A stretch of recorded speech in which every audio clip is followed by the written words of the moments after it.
Freudiana Radio, la voz psicoanalítica del mundo.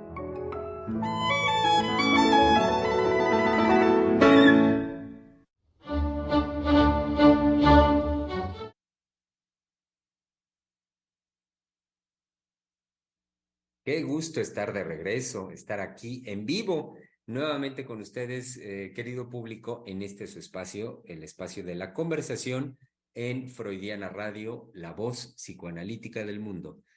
Desde donde los saludamos y con mucho gusto, sin duda, hoy que es 11 de abril del año 2023, después de que estuvimos la semana anterior en un descanso, sabemos ya tradicional que es en nuestro país dedicar lo que se conoce en la religión católica como la Semana Mayor, la celebración de la Semana Santa, que tiene que ver con la muerte y resurrección de Cristo. Pues es ya una tradición en nuestro país que sabemos es mayoritariamente católico, donde se destina estos días a un periodo vacacional. Y bueno, de hecho esta semana, la semana de Pascua, es también para los estudiantes vacacional aún. Así es que eso pues nos tiene lo vemos en las ciudades como el ritmo cotidiano se mantiene todavía pues tranquilo, no en la mañana sobre todo, no son los tránsitos que cotidianamente tenemos con las que nos las tenemos que ver. Y pues a la mayoría pues a mí me parece, es signo de buen humor, de relajamiento, de tranquilidad.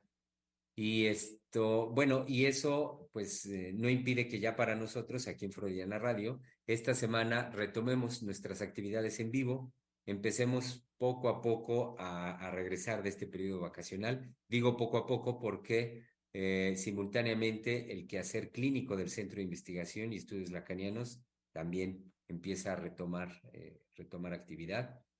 Y bueno, es una oportunidad con esta sensación todavía de vacación, de tranquilidad. Es una muy buena oportunidad para retomar esta conversación y hacerlo además con un tema, bueno, fundamentalmente hoy, hay que decir, es tema libre, pero al mismo tiempo, de parte nuestra, como ya quizá ustedes estén en conocimiento de ello, si ya han estado aquí con nosotros en años anteriores, saben bien que, sobre texto de algunas celebraciones que tenemos en nuestra sociedad, pues digamos que los aprovechamos para armar desde ahí conversación y poder nosotros, desde el psicoanálisis, como analistas, poder transmitir, poder conversar con ustedes aspectos que nos resultan fundamentales a compartir con todos ustedes. Fundamentales, decía, sobre texto de las celebraciones culturales, fundamental consideramos poder decir lo no dicho dentro de la sociedad pues de estas celebraciones o de los temas que abarcan estas celebraciones. En forma particular, este mes, después de lo que acabo de explicar, hay que decir que este mes, pues nos viene muy bien para tomar la celebración que tenemos el día último el día 30 de abril, que es sin duda muy importante en nuestro país, pues digamos, por el tema, por aquello que se celebra y que es nada más y nada menos que el niño. Dedicar un día de celebración, un día pues especial, específico, a celebrar a los niños, el Día del Niño, que lo hacemos cada 30 de abril. Y que bueno, ahorita que decía en la introducción lo social, lo cultural, pues sabemos que nuestro país, sobre todo de unos años para acá, se ha tomado como un espacio más pues como de juego o de entretenimiento, de esparcimiento, creo yo, para los niños, para celebrar a los niños en su día, sin dejar que también se toma el día como para en algunos medios más educativos o de influencia gubernamental, me parece, poder tocar algunos aspectos que son concernientes al cuidado que necesitan nuestros niños, a la manutención, a los derechos, por supuesto, que tienen a partir de la Declaración de los Derechos, la Declaratoria Universal de los Derechos Humanos por parte de Naciones Unidas, y donde en esta se incluye a los niños también como sujetos de derecho, portadores también de los derechos humanos. Entonces, ok, tenemos eso como contexto. Simultáneamente, sabemos como analistas que hay aspectos que tienen que ver con la vida emocional, la vida íntima, y cuando digo íntima de manera más específica, hay que decir la vida sexual de los niños, que sabemos socialmente nunca son tratados. Y entonces ha sido un compromiso, también es una responsabilidad por parte del centro el que nosotros abramos esta conversación, los invitamos a que participen, querido público, en el tratamiento de estos temas que pues social, culturalmente no se hacen y que consideramos menesteres que podamos hablar de ello, que los podamos tratar y tratarlo con, pues hay que decirlo, con la naturalidad con la que incluso vemos a los niños, esa naturalidad con la que viven, con la que sienten y manifiestan su vida sexual, su vida íntima, su vida emocional. Entonces, pues tendremos la oportunidad de este mes de ir tocando distintos temas, aspectos muy particulares concernientes a la vida infantil, a la sexualidad infantil. Sabemos es uno de los grandes aportes del psicoanálisis, de los grandes descubrimientos de Sigmund Freud que deja a la cultura. Recuerda ahorita cómo comienza la introducción del texto de Tres ensayos de teoría sexual, la introducción que hace James Strachey, y donde dice, sin duda, dice, la interpretación de los sueños y este texto de los tres ensayos de teoría sexual son las dos aportaciones más grandes de Sigmund Freud al conocimiento de lo humano. Más o menos recuerdo que así dice Strachey. Y bueno, la afirmación no es cualquiera. Sí merece que nos detengamos un poquito a conversar al respecto de ello, a invitarlos, reitero, querido público, a que armemos hoy un espacio pues rico sin duda de conversación, retomando la actividad en Semana de Pascua. Estamos creo todavía así como que estirándonos después de las vacaciones, pero con mucho gusto aquí los colegas del Centro de Investigación y Estudios Lacanianos, hoy que es martes y que como tal saben ustedes que es el espacio de Palabra de Hombre. Luego entonces saludo a mis colegas que ya están acá, están con mucho gusto, sonrientes como siempre, pensativos también como siempre, nuestros queridos colegas. Y comienzo por saludar en Pachuca a nuestro querido colega Oscar Hernández. Hola, doctor Germán, muy buenas tardes. Pues con algo voy a empezar, porque es una dificultad muy particular ahorita para mí retomar el trabajo después de la Semana Santa.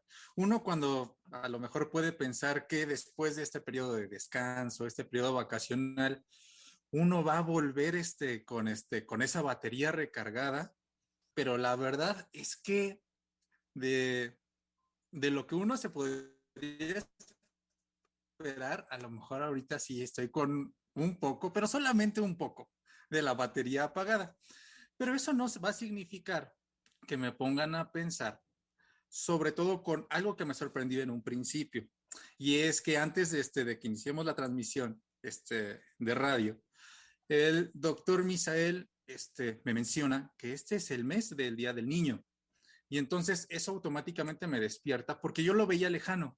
Al parecer, este mes, principalmente porque la semana pasada, desde el sábado hasta este domingo de antier, la primera semana de abril fue de vacaciones, o bueno, de vacaciones para la mayoría. Entonces, me atreveré a decir que yo, tal cual percibí que el mes no empezó, dije, ok, o sea, ya hay una semana del mes de abril donde no estuvo para mí. Y ahorita, bueno, ahorita es como volver a retomar el trabajo y me pone en esta encrucijada a decir, híjole, es que efectivamente es el mes del Día del Niño. Y lo que primero tomo es el trabajo que hemos venido estando haciendo sobre la sexualidad infantil. Y hay algo que descubrí y que se los quiero compartir. Ujú. Porque es el único campo, el único espacio donde se puede hablar de sexualidad infantil con pleno derecho. Va a ser una revolución completamente. Va a poner a tanto a los niños como a los adultos en una situación muy particular de hablar de ellos mismos, y que va a ser un parteaguas, va a ser aquí a partir de la sexualidad infantil en adelante. Y eso me ayuda a mí a dimensionar, a empezar a dimensionar, eso es lo que les quería también compartir, cómo se va a empezar a leer de una manera diferente, se va a cambiar el punto de vista, la apreciación de nuestro cotidiano, de nuestro diario vivir. Eso fue primero lo que me resultó ahorita de pensar en esto. Y también, o sea, con el ánimo de, ¿sabes qué? Vamos a trabajar, vamos a conversar con los compañeros y aquí estamos. Así es, Oscar. A mí me ocurrió, ahorita que lo escucho, me ocurrió que también platicando con nuestro colega Misael hace rato y platicando pues al respecto de lo que habríamos de trabajar en esta emisión, eh, digamos que un poco similar a usted me pasó, no esa sensación que estuvo usted como de un tiempo perdido, así lo sentí. O sea, cuando usted nos dice que para usted no había empezado abril por las vacaciones, no así, pero a mí lo que me ocurrió es que no había considerado para nada lo que sí nuestro colega Misael nos señala en cuanto a ser el mes del niño. No, yo estaba absorto más en otros temas. Hablaba con Misa y con usted también fuera del aire, que he estado ahorita, pues, digamos, informándome, escuchando también mucho el tema que ha estado muy traído, me parece, por nuestro presidente, por gobierno federal, y es lo concerniente a la problemática de las drogas, particularmente el tema del fentanilo, y platicaba con Misael, bueno, el poder ver estos documentales que están en las plataformas sobre la crisis de los opioides en Estados Unidos y que, bueno, pues cómo esta crisis se ha venido extendiendo hacia nuestro mundo. Bueno, parecía yo que estaba así, muy absorto en esos temas y como que nada que ver con el llamado que nos hace Misa para el Día del Niño, pero bastó que lo empezara a comentar aquí con ustedes, con los colegas, con nuestra colega Mayra González en controles, para que me hiciera caer en cuenta también cómo no está desligado, cómo esta situación de preocupación a nivel mundial al respecto del el uso y el abuso de estas sustancias es, por supuesto, tema delicado en relación justamente con los niños, en el uso que hacen los seres humanos hoy en día desde muy corta edad, muy pequeñitos y en su diario vivir, el uso que hacen de estas sustancias, el efecto, por supuesto, que tiene para el resto de su vida, el efecto que tiene en relación con los demás, con sus pares, en toda la comunidad, y que, como me lo señalaba Mayra, a partir de un señalamiento que le hacía la doctora Heiser tiempo atrás, cómo se trata esto de una realidad generalmente no vista o que no queremos ver particularmente en nuestro país, pero creo yo que a nivel mundial. Entonces, bueno, tenemos por ahí también temas sin duda para ir abordando hoy, este martes, y para ello, eh, saludamos, le damos una muy cálida bienvenida, cálida sin duda con estos calorcitos, a nuestro querido colega Misael Montes de Oca. ¿Qué tal, colegas? Ya iba a entrar yo con retomando lo que usted decía de Strachey, de la introducción a 3 ensayos, pero ahorita ya me cambió todo el panorama cuando habló de la infancia eh, y del problema o lo que se está trayendo a cuentas en las mañaneras, ¿no? El problema del fentanilo, Sí. el consumo de drogas. Sobre todo en lo que comentábamos fuera del aire, fuera de la emisión ya en vivo, de cómo hay un consumo cada vez más, inicia el consumo digamos, en los jóvenes a menor edad, a una temprana edad, ¿no? En algo que también comentábamos con nuestra colega Mayra antes de iniciar la emisión. Y digo que me cambió todo porque yo estaba en el que, cuando entra Freud con, digamos, a tomar en cuenta, bueno, no a tomar en cuenta, sino pues, prácticamente abrirle los ojos a la humanidad de que hay una sexualidad en la infancia, es decir, que desde que el ser humano nace, digamos, ya inicia toda una actividad erótica, sexual. Entonces, estaba yo en eso, que también, digamos, 120 y tantos años, un poco más de eso, de que el Freud le dio la vuelta al mundo, porque usted decía muy bien, ¿no? Traía cuentas la introducción de Strachey de lo que Freud trajo de contribución al conocimiento de lo humano, y eso no ha dejado de marcar, por supuesto, una diferencia, bueno, no, de marcar un vuelco, perdón, no una diferencia, sino un vuelco en el conocimiento del humano y, por supuesto, en lo que antes también se conocía sobre la sexualidad humana, X en general. Pero sin lugar a dudas, el psicoanálisis al hablar y Freud, por supuesto, al hablar de una sexualidad infantil, eso puso pues de cabeza a la humanidad, diría yo. De cabeza, ¿por qué? Porque también, digamos, usted mencionaba, Germán, cómo es la entrada a la sexualidad, pero lo puso usted muy lindo, que es así como que hablemos de la sexualidad espontáneamente, como sucede en la infancia, cuando en la infancia más bien la vivencia con esa intensidad es inédita, y eso inédito, ese encuentro con esa intensidad, puede ser incluso muy traumática, Sí. ¿no? Es decir, totalmente, pues al ser una vivencia inédita aquí también, y mencionando la palabra de cómo, pues, es decir, cómo irrumpe, cómo no sabemos qué es eso que estamos viviendo, y sin embargo, podríamos decir, vamos en pos de esa intensidad. Entonces, no es cualquier aspecto que hablar de la sexualidad infantil. Decíamos, bueno, les decía, este es el mes del niño. Y bien, Malibe, podemos comenzar a hablar sobre qué es decir, cuáles son los puntos ahorita álgidos en cuanto a la sexualidad infantil. Y como usted decía, bueno, hay cosas que no se hablan. Entonces, me dio la vuelta en que indudablemente el consumo, bueno, voy hacia las drogas, ¿no? Hacia el consumo de sustancias.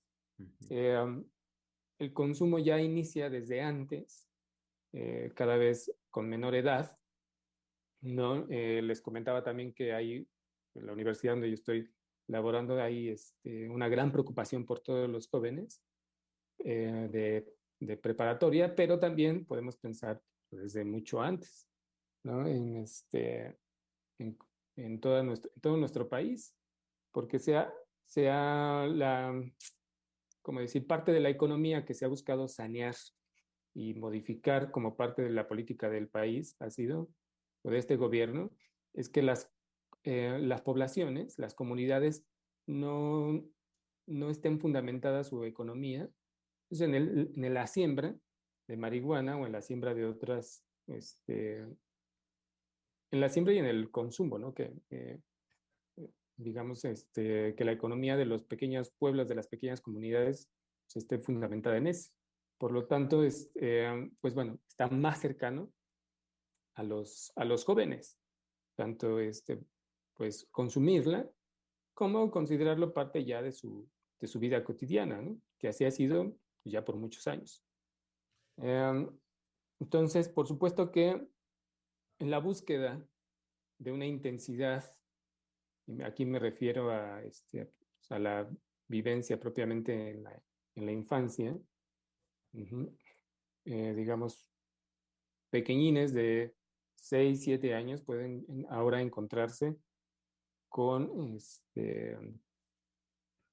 pienso 6, 7 años por poner una edad, pero ¿Verdad? Ok. me refiero al encuentro con pues un tóxico que les permita todavía vivir, digamos, una intensidad o tener una vivencia pues intensa, inédita, que a pesar de que pues, los destruya, podríamos pensarlo de esa manera, o lo puedo pensar de esa manera, pues finalmente se ha enclavado en pues en nuestro cotidiano, en el cotidiano del país. Sí, perdón, Misa, es que me hace pensar que con lo que vas citando ahorita, esta realidad muchas veces no vista, mucho menos dicha, del inicio en el consumo de alguna droga, de alguna sustancia, cada vez en más corta edad en los seres humanos, cada vez más presente en los niños, obedece también a aspectos igualmente de esa realidad que solemos no considerar. Yo hablando fuera del aire de esto con Mayra, y decía yo al inicio, a partir de un señalamiento que la doctora Heiser tiempo atrás le hacía a Mayra, me hizo recordar a su vez un señalamiento que a mí me ha tocado, por supuesto, por parte de la doctora, en el sentido de decir, bueno, que de plano ustedes no viven en su realidad, en cuán alejados están de la realidad. Y entonces a lo que iba con esto y ahorita escuchándolo, Misa, me hizo también pensar en un aspecto poco dicho en lo claro y en lo crudo que es. Y me estoy refiriendo a algo que también revisábamos antes de entrar al aire, en un documento por parte que hay de la UNICEF al respecto de la agenda de la infancia en México, los puntos a tratar que establece UNICEF para el año 2019 a 2024. Señalaba, venía ahí un dato, y reitero, del que muchas veces somos poco conscientes, y es el decir, bueno, que en México hay una población infantil, en el documento dice niños, niñas y adolescentes de aproximadamente 40 millones, de los cuales, y a mí eso me sorprendió muchísimo, de los cuales poco más de la mitad viven en pobreza. Entonces, el hecho de detenernos en ese aspecto, de señalar la pobreza como un factor preponderante en más de la mitad de la población infantil de nuestro país, es algo sin duda a tomar en consideración, no como aquello, no como socialmente se dice, ¿no? Como que, bueno, ese es un factor, por lo tanto, que impulsa a los niños al consumo de las drogas. Entonces, el aspecto o el punto central sería modificar eso para que no haya consumo de drogas. No, yo no lo pienso así. Lo pienso como un aspecto que no podemos dejar de considerar parte de la realidad de nuestro país, y me refiero a la pobreza, y que los niños en relación con esa pobreza son sin duda para mí, desde fundamento analítico, como aquí siempre señalamos, son creadores al mismo tiempo de su circunstancia y de la transformación de su circunstancia. Entonces, lo que quiero decir con esto es no favorecer una visión típicamente victimizada de los niños como justo víctimas de su tiempo y su circunstancia, y que por eso se ven obligados sino más bien el niño que es capaz en la transformación de su circunstancia. Y si la circunstancia de más de la mitad de los niños en nuestro país es la de pobreza, ver cómo son capaces de adoptar, por ejemplo, el consumo de alguna sustancia o de hacer algunas otras actividades delincuenciales, por ejemplo, como un medio con el cual transforman su circunstancia permanentemente. Y que esto, lo que quiero decir, es una cara real, una cara de nuestra realidad, pocas veces señalada. Decíamos al inicio del programa que lo que más encontramos cuando se acerca la celebración en el 30 de abril del Día del Niño es en medios masivos de comunicación, pues esta imagen muy romantizada del niño, el niño feliz, el niño, para el niño con el derecho, con el reconocimiento de sus derechos a la educación, a la alimentación, al esparcimiento, Y digo que romantizada porque pues casi siempre vemos imágenes de los niños felices y contentos, sin considerar esta otra parte enorme, como ahorita lo citaba, enorme en número de la realidad en la que vivimos cotidianamente en nuestro país. Para continuar el programa, querido público, denme oportunidad de concluir las presentaciones dándole la bienvenida, porque ya está aquí con nosotros, a nuestro querido colega Einar Hernández. Hola, hola, los saludo. Una disculpa por llegar tan tarde, pero me pierdo y sí aprovecho yo mis vacaciones y la verdad me perdí de que, bueno, no sabía si exactamente si hoy íbamos a retomar el programa, ¿no? La semana pasada, al parecer no, bueno, entiendo yo que no, y no me acordé, y hasta que veo el mensaje de Mayra, ¿no? Aquí estoy, veo que están hablando de la infancia, evidentemente, pues es abril, ¿no? Viene la celebración del Día del Niño. Y si escucho bien, toda la problemática que tiene que ver actualmente con las adicciones y este consumo ¿cómo se llama? El fentanil. El fentanilo, sí, doctor. Ajá. Sí. Pero bueno, no tengo bien claro el tema, pero sí puedo decir algo conforme lo que voy escuchando. Sí, es verdad. Yo creo que uno de los lugares, de los espacios en donde se sigue, en esto que venía diciendo Germán, se sigue romantizando mucho, e incluso hasta ver a los niños, no se dice así, pero seguirlos viendo como especie de angelitos, es el espacio educativo. No estoy diciendo que no tendrían que verlos como niños, ¿no? Y empezar a verlos como adultos en chiquito, no va por ahí mi comentario. No me acuerdo si fue también en este programa donde comenté que se había dado una problemática en una de las escuelas que apoyo, principalmente lo que las escuelas a nivel de primaria, que son de los 6 a los 12 años, sabemos que ese es el rango de edad. Sabemos que siempre en secundaria se ha dado el problema o siempre han tenido los conflictos de la violencia y la sexualidad. Eso es parte, digamos, hasta como de la norma en secundaria. Pero en el caso de primaria, sí ha habido un incremento de la violencia y quizás no se menciona tanto, pero sí ya está el consumo de drogas. No se menciona tanto, ¿no? Eso se dice más para secundarias. Bueno, pero sí ha incrementado la situación de la violencia que en la educación tienen a nombrar mucho con este término de bullying.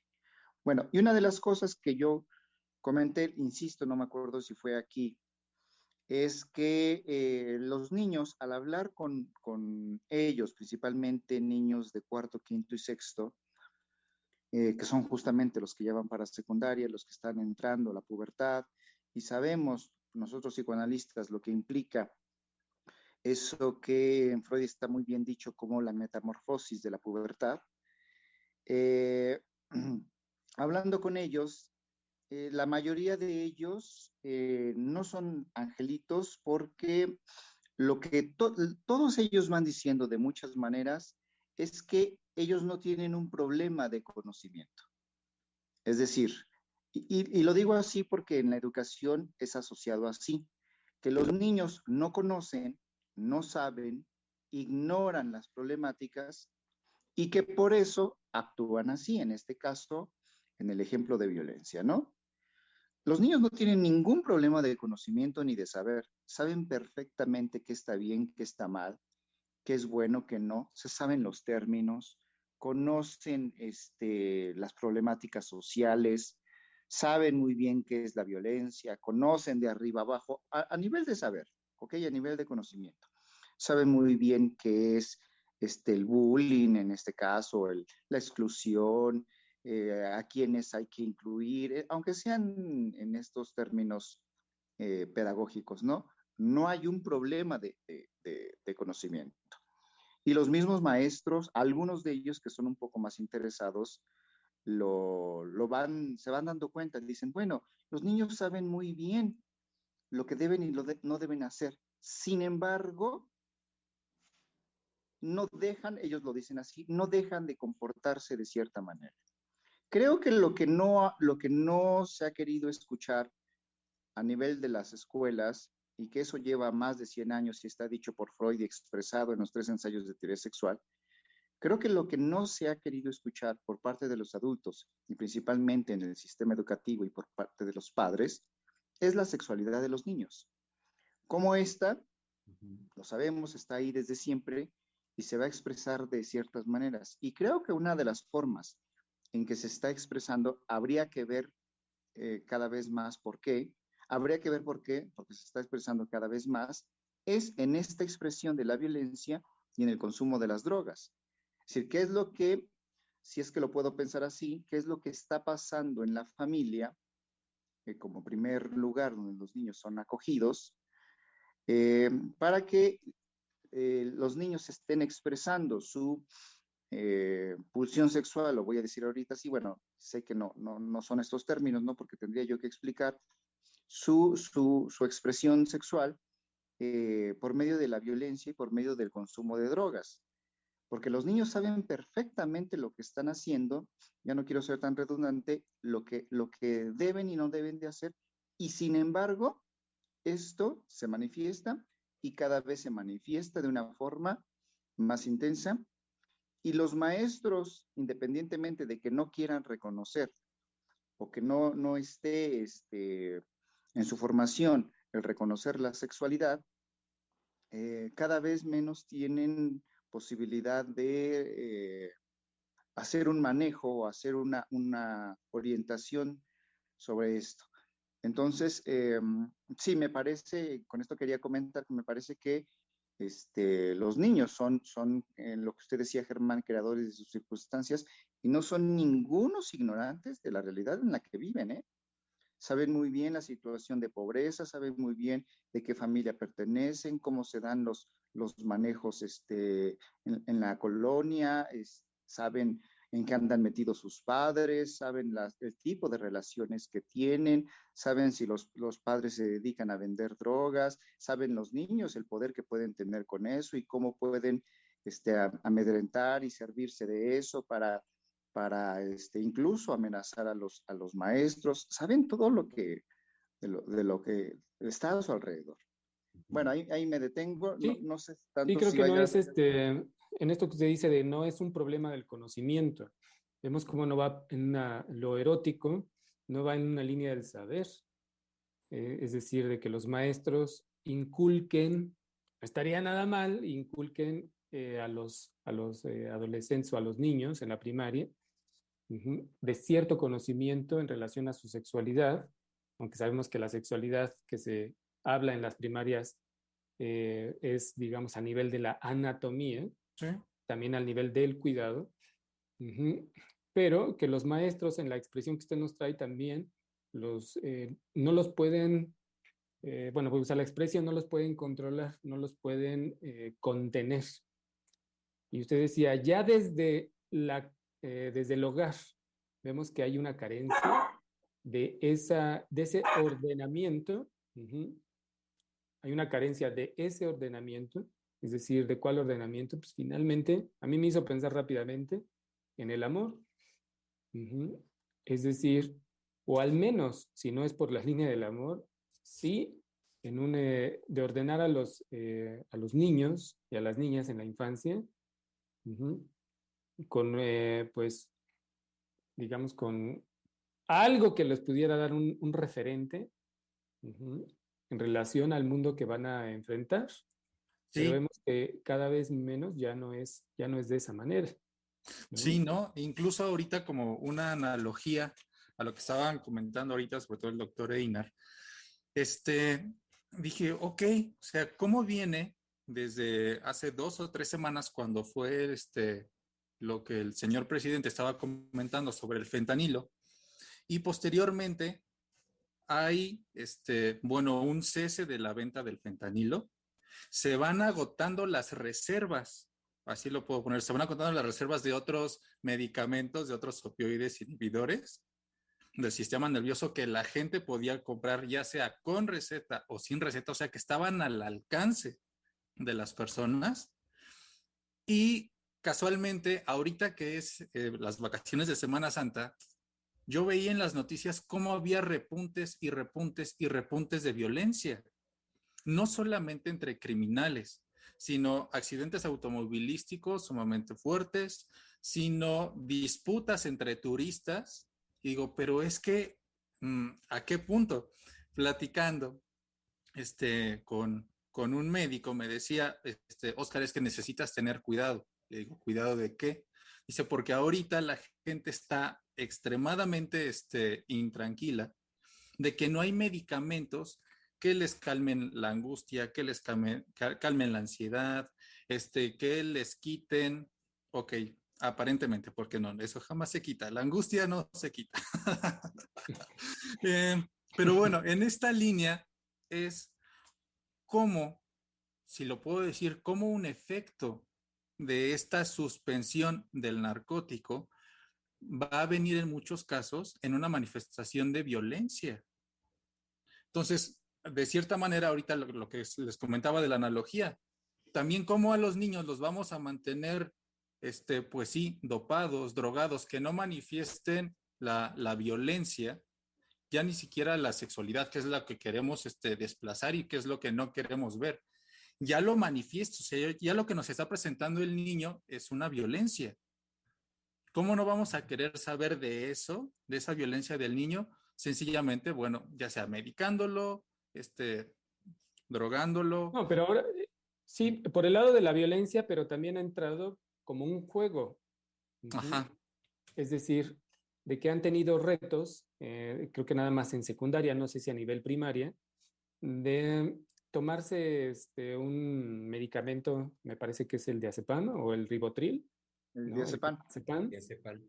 a ver quién se queda, es decir, quiénes se van quedando dormidos y quién se queda despierto al final. Pero eso nada más es la apariencia, es decir, porque hay quienes sí entran en el juego, en el reto, que se inicia en redes sociales o entre ellos, y hay quienes no entran en esa situación. Pero bueno, eso por un lado, pero cuando digo que es una apariencia, pues es que finalmente también hay que pensar lo que señalaba Einar, ¿no? ¿Qué ocurre en la vida pues, de estos pequeños que los puede llevar a buscar, sí por estos juegos o por el lado de la violencia, pues una vivencia, digamos, intensa, sí, que los llama, que les atrae y finalmente dan el paso a vivirla? Sea en el juego de me voy a tomar el diazepam, a ver si me quedo despierto, y o me voy y me rompo a golpes con otro, ¿no? O me meto a la delincuencia organizada, en fin. Pero creo que sí hay que señalar como en esto que venía usted diciendo, Oscar, como y Einar, cómo nos podemos quedar en la apariencia de lo que está ocurriendo, que es real, ¿no? Pero hay que señalar también qué es lo que está en juego, ¿no? Y además lo que yo escucho también en lo que viene diciendo Oscar, otra de las apariencias y que está teniendo mucha fuerza, creo yo, es que por lo menos en lo que le dice el médico de Oscar, tienes que tener cuidado porque ya no está viendo, bueno, la escasez de medicamentos está provocando esto. Hay otra apariencia en la que se está yendo muchísima gente y entre ellos muchos especialistas, es decir, estoy pensando en médicos, en psicólogos, en psiquiatras, en pedagogos, es decir, todos estos que están a cargo, podríamos decir, de las ciencias humanas, ¿no? O de la salud, no necesariamente mental. Eh, pero hay una fuerte tendencia a creer que en el medicamento, en la pastilla, en el fármaco, estaría la solución de.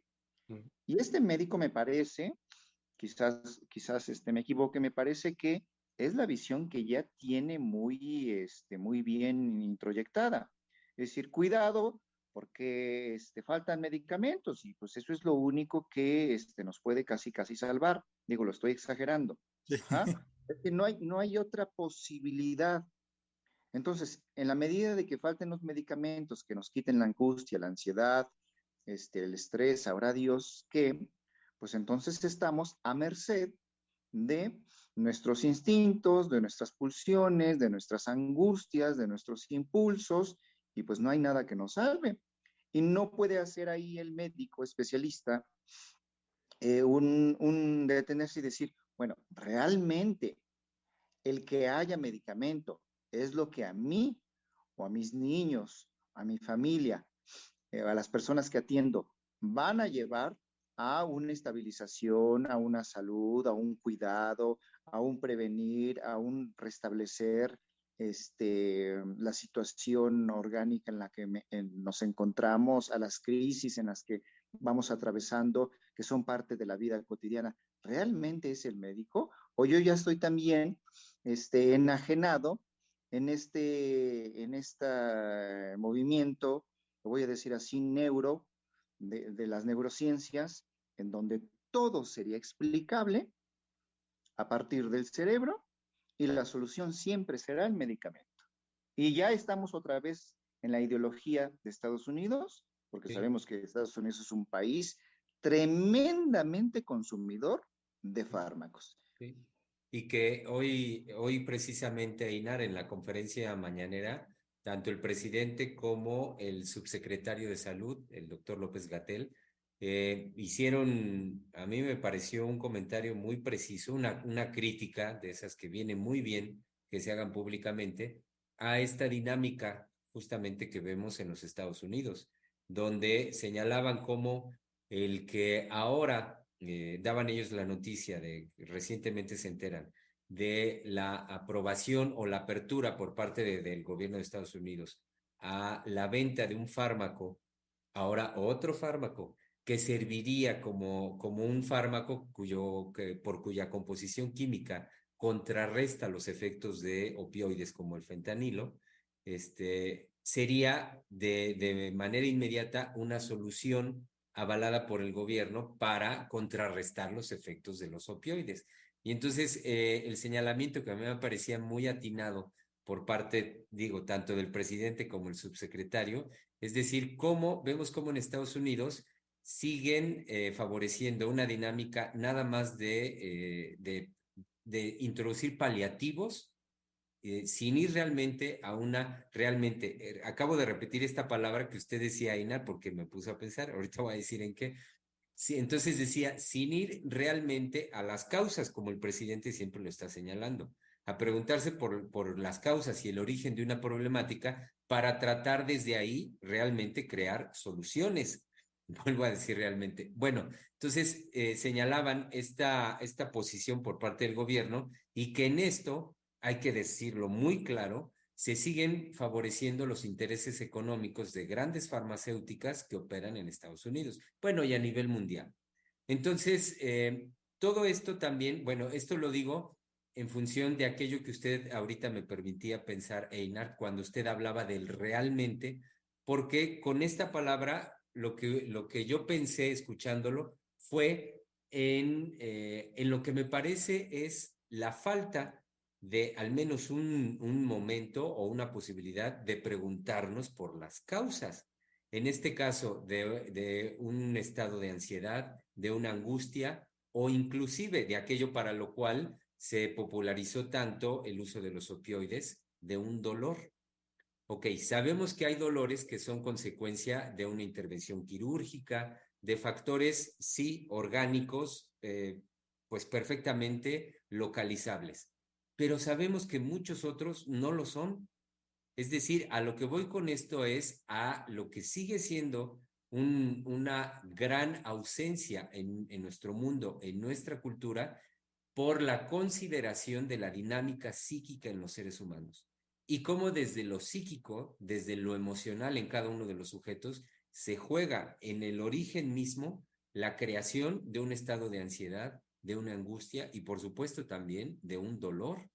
Entonces, seguimos favoreciendo culturalmente el uso de estas sustancias para paliar, que era lo que hoy señalaba el presidente, los paliativos, paliar simplemente una situación que es insoportable en la vida cotidiana y que de esa manera pues, los sujetos funcionen, ¿no? Continúen, pero sin preguntarnos, y por eso me hacía pensar, Einar, con la palabra, sin preguntarnos realmente la causa de esa circunstancia en cada sujeto, la causa de su ansiedad, de su angustia, de su dolor.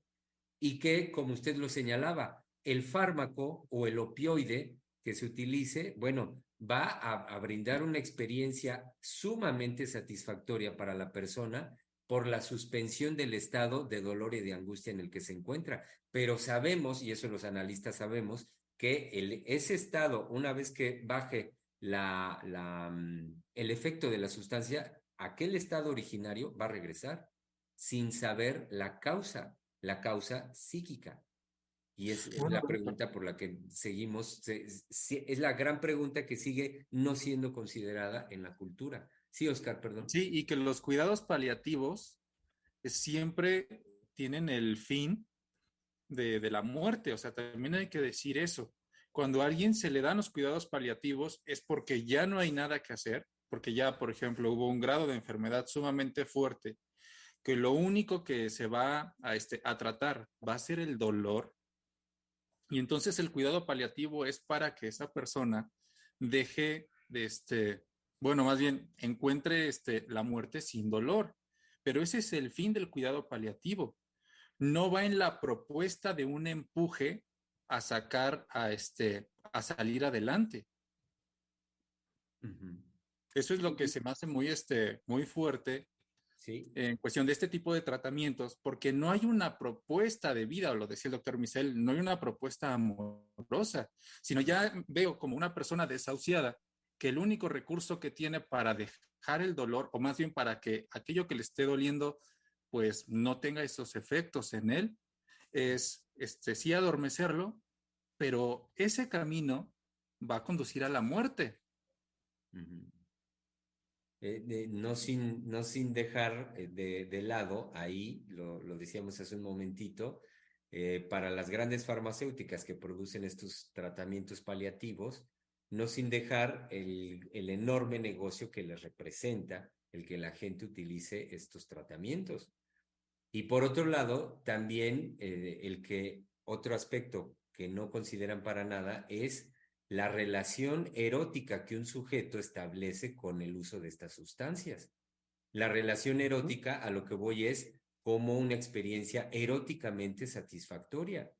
Y que, bueno, pues como lo he dicho ahorita, para las farmacéuticas importa el negocio y Sí, no hay la consideración de la dinámica psíquica y dentro de esto a lo que voy es a cómo puede cada sujeto establecer con la sustancia una relación erótica muy particular, eróticamente satisfactoria.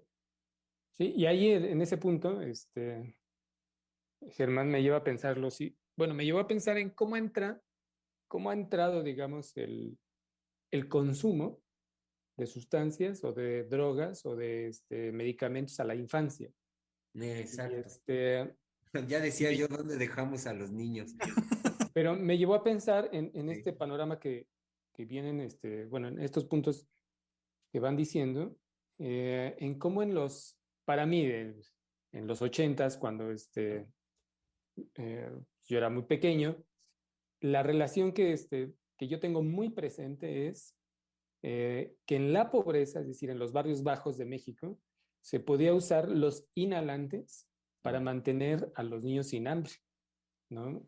Algunas familias usaban, no sé, darles de desayunar café, otro tipo de remedios, ¿no? Pero yo tengo muy presente, es decir, muy vivido, la imagen de niños de mi edad, 6 7 años o más pequeños, con inhalantes. Ujú. Ujú. Me acuerdo que era, y tengo presente también, por supuesto, que es una forma de mantenerse sin hambre. Ujú. Pero evidentemente ahí se podía desencadenar, pues ya el uso o el consumo digamos, ya no para cubrir el hambre, sino finalmente como una experiencia satisfactoria, como lo que usted estaba diciendo. Ujú. Ahora bien, pero si pasamos ya a la siguiente época, por así decir, porque eso siempre ha estado presente esa solución. Me parece que se modificaron los inhalantes para que no fueran el clásico que se usaba, el Resistol 5000, se vendía antes el Tiner y ciertos, no recuerdo cómo es el nombre de estos, solventes. Solventes. Sí. Eran de libre, cualquier persona lo podía comprar, se fueron haciendo restricciones justamente para que los niños no tuvieran acceso a eso, o los menores de edad. Recuerdo que ya en un momento un adolescente no podía comprar estos materiales porque necesitaba ir acompañado de un adulto. A mí todavía me tocó esa restricción cuando estaba en la secundaria, tenía que comprar estos solventes para el taller de carpintería, ¿no? Imagínense, ¿no? Para hacer los barnices y todo eso, entonces no podía comprarlos si no iba acompañado de una persona mayor de edad. Ya después, si clásico en México, ¿no? Ya te conoce la persona, ya sé quién eres, ¿no? Tú vienes a comprar aquí tus materiales, ¿no? Órale. Pero había personas que atendían las ferreterías y demás que te decían, no, tú no te lo puedo vender. Y te enseñaban el letrero, ¿no? Está prohibido la venta de solventes a menores de edad. Pero vemos como si ya era considerado, estas restricciones para que no tuvieran acceso los menores de edad, pensando también por supuesto, en la infancia. Pero por donde entra en la vía legal es cuando se comenzó a medicar a las infancias, como ya se comenzaba a decir, a usar en el lenguaje el plural de las infancias. Cuando hubo toda esta época, este boom del Ritalin, no sé si lo recuerdan, que había por ahí también una de nuestras colegas en el centro que tenía su taller, su conferencia que se llamaba Mamás Prozac, Hijos Ritalin, donde recuerdo que a grandes rasgos nuestra colega señalaba cómo, en la descomposición de un orden anterior en la familia y que las madres pues, ya no sabían qué hacer con sus hijos, que no los querían, punto, así de sencillo. Solo tenían hijos y después los hijos presentaban un desorden, es decir, una alteración, se lo llevan al analista, pues que era un aspecto que se ventilaba, pues que no había un cariño, un amor hacia esos niños, sino simplemente, pues estaban ahí como parte de, pues me voy a casar o me voy a juntar y voy a tener hijos y ya, punto. Pero no sé si recuerdan que fue todo el boom de medicar la infancia, que ya no era la inquietud, ya no era y por inquietud me refiero a toda esta intensidad que se da en la infancia, en los niños de primaria y secundaria, y que eso pues vaya, los maestros, la familia podían ordenarlo o encauzarlo. Que eso también lo hemos hablado y se ha trabajado mucho en otras emisiones de cómo, digamos, vía el amor, hay formas de abordar esa intensidad erótica en la infancia y encauzarla, no cancelarla. Como decía bien Einar, no es una cuestión de conocimiento, sino de encauzar esa intensidad. Y pero ¿cómo? Para resolverlo de una manera muy rápida y sencilla, se empezó a medicar la infancia y vino muy bien, digamos, el negocio en las farmacéuticas con el famoso trastorno de déficit de atención, con hiperactividad o sin hiperactividad, y se hizo el negociazo. Sí. Y entró la medicación masivamente, porque es el único diagnóstico de la llamada enfermedad mental que yo recuerdo, que permitió que entrara la medicación masiva, pero en serio me refiero a nivel mundial, ¿no? Porque ya había tratamiento de ansiolíticos, si no mal recuerdo, antidepresivos y antipsicóticos, pero eran los menos casos en la infancia. Era muy raro medicar, digamos, a los niños. Hasta, si quieren, podemos decir estadísticamente, para usar la expresión. Eran los menos, pero una vez que se desató este trastorno de déficit de atención, vino como anillo al dedo a las farmacéuticas y se hizo toda una política de medicación de la infancia. Muy trabajada y criticada también en el centro, aquí en Ciel, por supuesto, que es en la época en que a mí me toca escuchar los trabajos antes de poder ingresar al seminario de formación, ¿no? De cómo ya era ¿cómo decirlo? Pues un señalamiento muy claro de que había una política en juego para medicar las infancias o la infancia, ¿no? Y en lugar de encauzar pues la intensidad erótica de que algo ocurría entre la pareja o en la madre o en el padre y que finalmente no se estaba resolviendo, ¿no? Sino se estaba nada más ocultando y desplazando.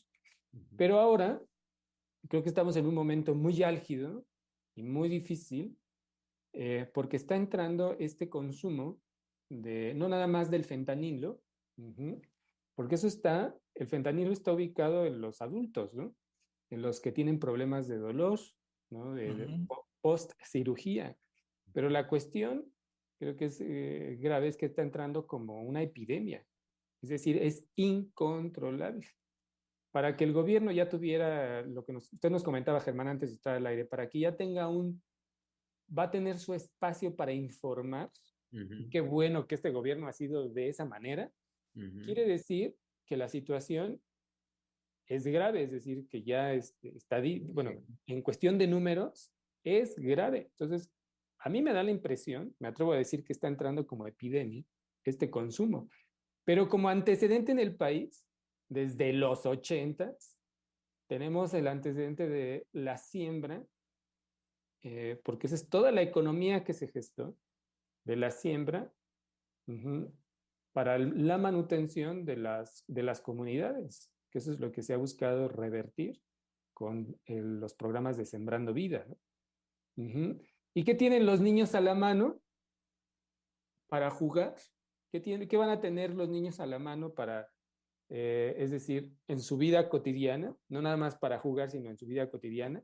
Es que pensé en el juego, se me atravesó el juego porque pues, es lo que tengo muy presente en la infancia, pues a qué me dedicaba a jugar, ¿no? Lo más que podía. Pues, como una forma también pues bueno, de pues, malabarear la intensidad, ¿no? Bueno, a lo que iba, es como, que van a tener desde la infancia, desde pequeños, pues, que van a tener en las comunidades el consumo, la siembra, el consumo y que de eso se puede vivir. Y ahora el ingresar como sicario y matar a los otros desde muy pequeño. Pero también vemos casos en que no es así, ¿no? En niños que deciden no y dicen que no. Y desafortunadamente también esto es no sé si hay notas periodísticas, pero se ha llegado a mencionar en algunos reportajes de cómo hay niños que se niegan a ser sicarios. Y recuerdo casos cuando viajábamos mucho a Zacatecas. Y recuerdo el caso de un niño que me decía que al lado de su casa era un terreno donde era para la ejecución de jóvenes que no querían ingresar a las filas del narcotráfico para ser sicarios. Y los mataban. Pues se me escapó la palabra, los mataban. Se ejecutaban. Los ejecutaban.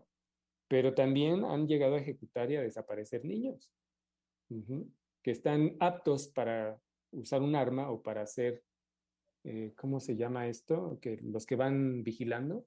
Halcones. Los halcones. ¿No? Entonces vemos cómo se ha,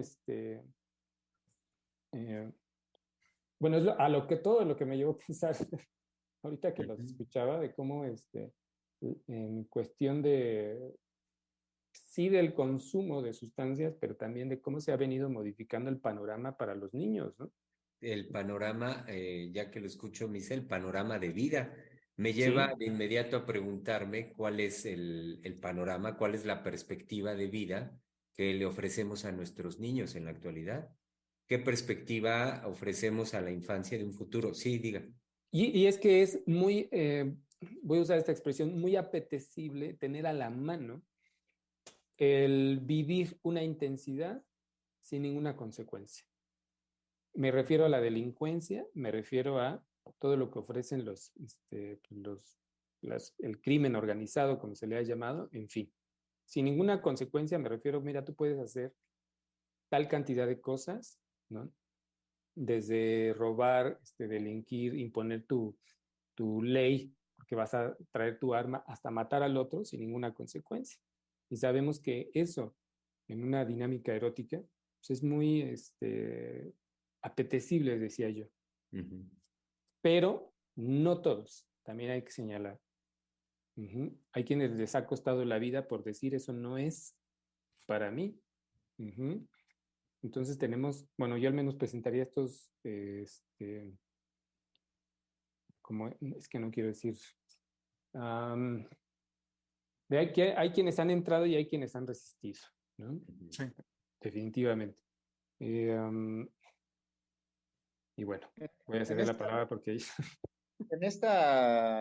En esto que usted venía mencionando de el medicar las infancias, que es verdad que ya lleva un buen rato y que yo le podría decir que pues cada vez se ha venido a constituirse como la forma, digamos, de tratar a los niños. Tengo exacto. la experiencia de ahora que estoy en la zona militar. Híjoles, los voy a quemar.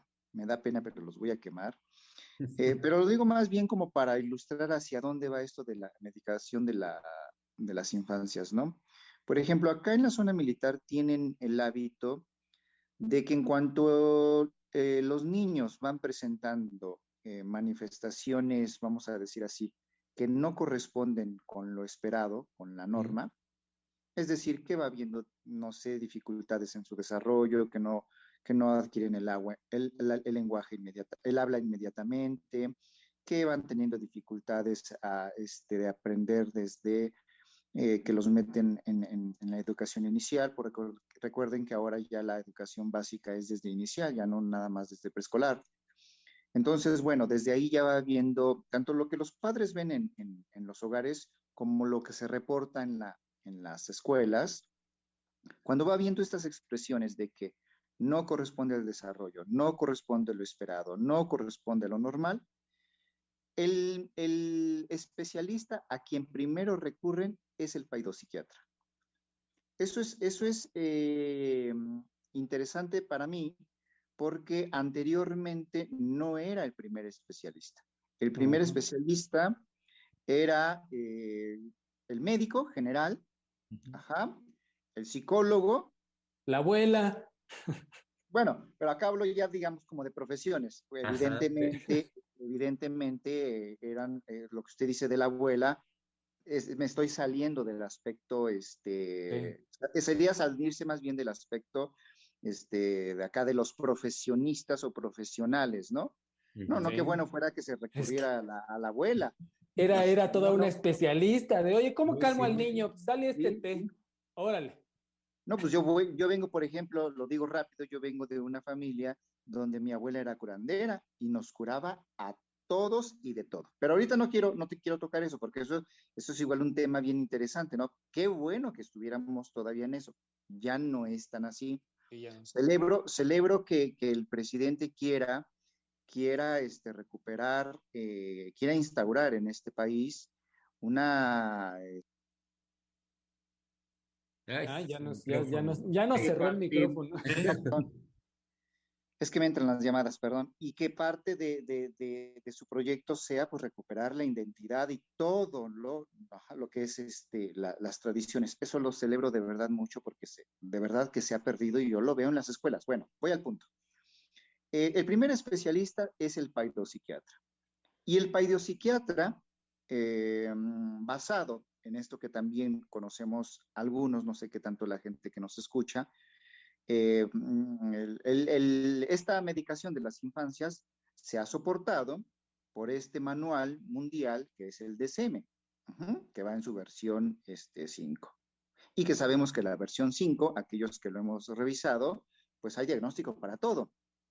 Todo mundo entra en un diagnóstico. Bueno, entonces el paidopsiquiatra recibe al padre de familia, generalmente es la madre, y pues la madre dice lo que ve de su niño o lo que le reportan en la escuela.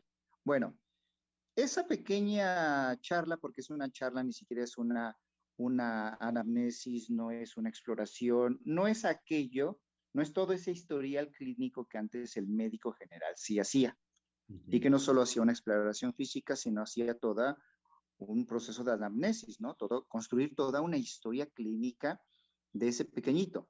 No, ahora con las pequeñas manifestaciones que los padres reportan, viene inmediatamente un diagnóstico de TDA, de autismo, que son los más recurrentes, TDA, autismo, Asperger, que está dentro del espectro, y el tratamiento inmediatamente es fármaco.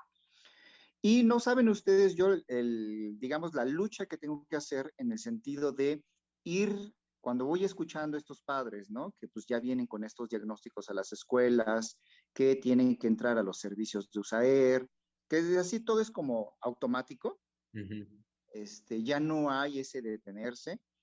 Eh, es muy difícil introducir por lo menos este aspecto del cuestionamiento, que es lo que hace rato mencionaba Germán, de que se cuestionen y diré las causas, de bueno, sí, más allá del diagnóstico, ¿qué dice su niño? ¿Qué hay en su niño? ¿Usted qué piensa? ¿Usted qué quiere? ¿Cómo lo ve? ¿Usted está de acuerdo? Gran porcentaje de ellos está de acuerdo en este tipo de diagnósticos. Entonces, lo que yo voy escuchando en los padres es que no hay el menor interés por hacerse cargo de esos niños. Hay un abandono profundo, hay un vacío enorme en qué es eso de ser padres, ¿no? Entonces recurren muy bien, afortunadamente para ellos, eh, tienen estas posibilidades porque las familias de militares tienen afortunadamente para ellos a su servicio todas estas prestaciones vitales, estos apoyos con especialistas y se apoyan mucho de lo que dice el especialista. Además, lo digo rápidamente entre paréntesis, además el especialista no solo no hizo una anamnesis, sino cuando va pasando por otros especialistas, porque cuando van a los hospitales los revisan varios especialistas, ninguno de ellos hace un diagnóstico por ellos mismos, sino solo copian lo que hizo el primero. Es decir, está la ficha técnica, ajá, donde está ¿cómo se le llama? Como la... ¿El no es historial clínico? no, porque ni siquiera hacen un historial, sino como el esbozo de diagnóstico, es que se me fue ahorita la expresión. Pues ¿Ah? la nota clínica. Sí, la nota, ajá, donde son 3 rengloncitos, donde dice básicamente lo que el padre dijo, porque nada más dice lo que el padre dijo, y de eso se deduce un diagnóstico psiquiátrico. En la mayoría de los casos les puedo decir que es psiquiátrico. Ningún pediatra se permite decir, bueno, lo que otros médicos hacían, ¿no? Vaya con el psicólogo. Sí le vamos a dar este medicamento, pero vaya con el psicólogo para atender los aspectos afectivos o emotivos, ¿no? Que eso se daba en un tiempo. Ahora ya ni eso, y los padres inmediatamente adhieren al diagnóstico, al fármaco, y como ven este aspecto que ya se mencionó de que los cancela, los inhibe, para el padre le está funcionando. Sí. Y les cuesta muchísimo trabajo salir de eso porque eso implica todo un planteamiento, toda una problematización de qué voy a hacer con esta cosa que me nació. Einar, exacto, porque salirse de eso implica hacerse cargo. Así. Implica hacerse cargo y es justo lo que no quieren. No quieren hacerse cargo, como lo dijo usted ahorita, de eso que les nació. Entonces, cuando ahorita usted hablaba de los especialistas, se me ocurrió una expresión, termina siendo una red de complicidades, porque nos enteramos cómo lo que planteó, así como usted lo dijo ahorita, lo que planteó el primer especialista, el otro y el otro y el otro, los que siguen se cubren el uno al otro, no entran, ninguno se permite un cuestionamiento del decir del anterior, desde su especialidad o simplemente desde su observación, porque hay cosas que son al nivel del observable, caramba, pero no se permite ni siquiera eso, porque nadie quiere hacerse cargo del niño. y de la manifestación subjetiva del niño. Entonces termina siendo una red de complicidad entre todos estos, y donde, por supuesto, los primeros que avalan esa red son los padres, por lo que usted ahorita decía al final, porque no quieren hacerse cargo. Entonces nadie se pregunta por el niño.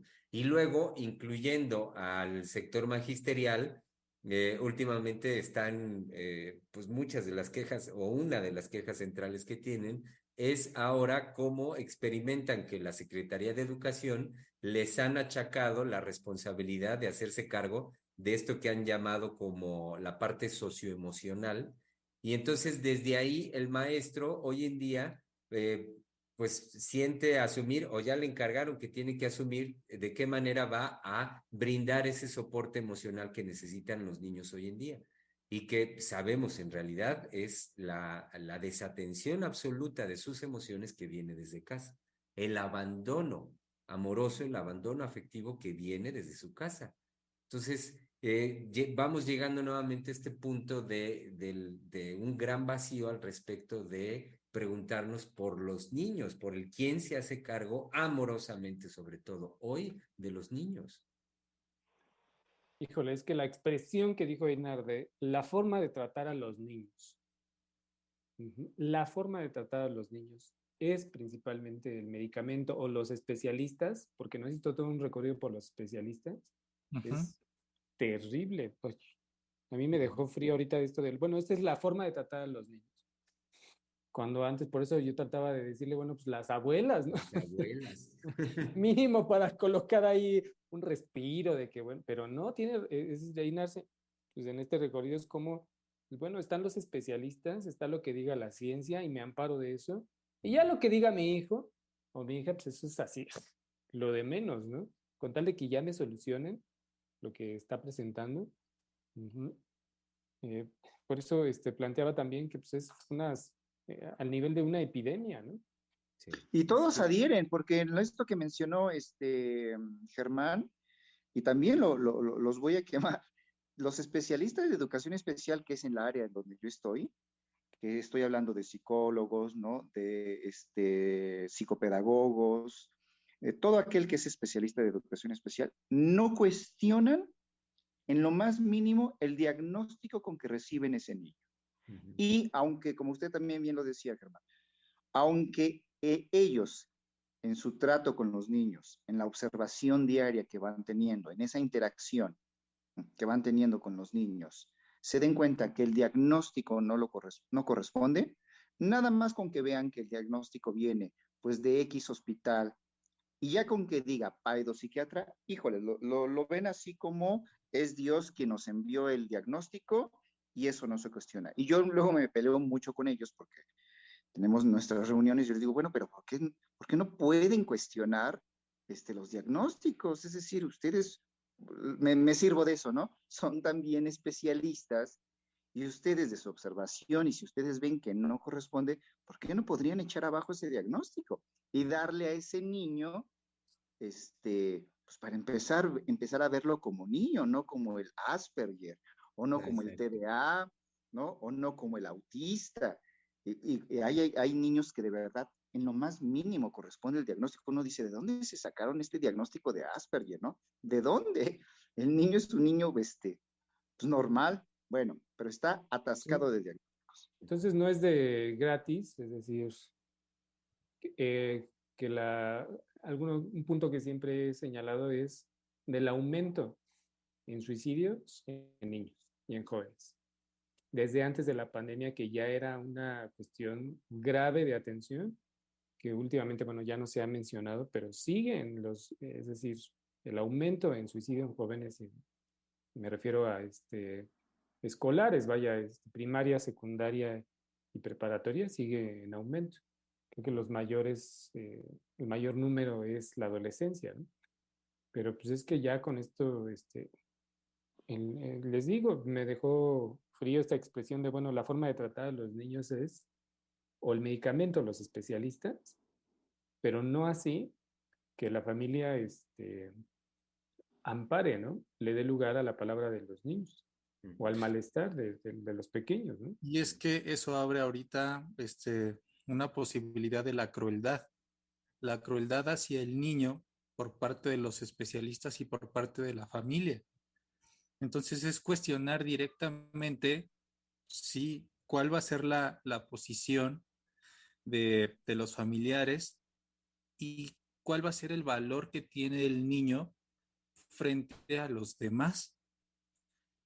Y esto me había llevado, por supuesto, a ver de cómo en este momento, cómo en esta degradación de los valores, en la degradación de la palabra del otro, en la degradación del otro, otra manifestación es la degradación de los niños. Cómo incluso con los niños se está llevando a cabo esta degradación. Y es muy triste, la verdad, escuchar esto es tristísimo. Sin duda, pero bueno, que no, ahorita que vamos llegando al término de la emisión, queridos colegas, que no, no nos quedemos en ese anuncio. No, bueno, ahí es hacer un llamado, digamos, a Sí, todos a todos nuestros radioescuchas, pero de que pasen también, de que corran la voz, sí. de que si conocen o en sus mismas familias, en fin, de que no, bueno, que sean el primer frente de amparo y de acoger a los niños, ¿no? Es decir, me refiero a toda la infancia, pero la adolescencia, en fin, pero de que sean el primer frente de batalla, de que antes que el especialista, pues que exista la palabra, es decir, darle lugar a lo que le está pasando, o sea, a que sea un familiar, un amigo, en fin, es decir, es que no es ir en contra o de si es necesario el uso del medicamento, o si es necesario, por supuesto, ir con el especialista, es que no es ese el planteamiento, ¿no? Sino que hay una carencia, hay un vacío tremendo, y no nada más lo que señalaba Oscar. Ahora, ¿para qué es usado el niño en la familia o bueno, sobre todo en la familia, pero en los grupos, ¿no? Es una cosa en la que yo me voy yo voy a usar para vaciar toda mi crueldad, ¿no? Es decir, como forma también de mi dinámica erótica, ¿no? Es una cosa que, como sé que no tiene los recursos que yo tengo para que se defienda o para que pueda decir algo, la voy a usar. Es mi cosa. Ya ni siquiera es lo que discutíamos hace un año y que se trabajó en otros programas de que el niño o los niños, creo que lo trajo a cuentas nuestra colega Valeria, de que era un objeto de lujo, ¿no? Sino es también ahora, en esto que puntualizaba Oscar, bueno, voy a vaciar ahí mi crueldad, ¿no? Para mi satisfacción. Y después, pues bueno, lo desecho.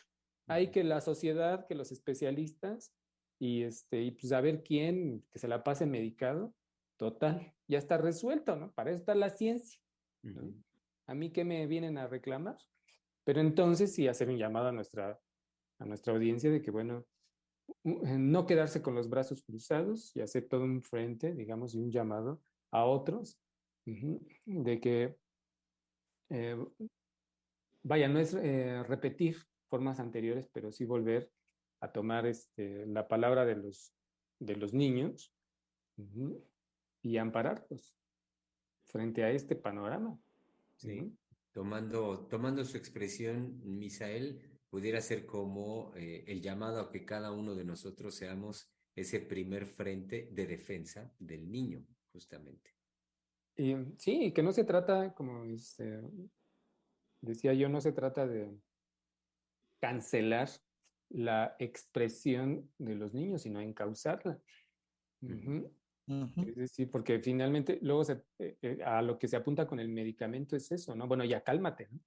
Quiero que estés ahí como muerto viendo la tele. Ya déjame hacer mi vida, ¿no? Y no se trata de eso, ¿no? Pues muy bien, queridos colegas, llegamos con esto al término de nuestra emisión de hoy, martes 11 de abril 2023. Darle lectura a un comentario, recibimos un comentario por parte de Gabriela Sainz que nos dijo muchas gracias. Y pues bueno, no dejaremos por supuesto de insistir en que ávidos estamos, querido público, de contar con su participación y también insistir en nuestra invitación a que se mantengan en contacto con nosotros aquí en Freudiana Radio, la voz psicoanalítica del mundo, donde saben ustedes que estamos continuamente en la transmisión de nuestros programas. Algunos de ellos son una retransmisión de programas anteriores y hay otros, como el día de hoy, que son transmisiones en vivo. Entonces, manténganse en contacto con nosotros y sigamos, por supuesto, ampliando esta posibilidad de la conversación. En este su espacio, Freudiana Radio, la voz psicoanalítica del mundo.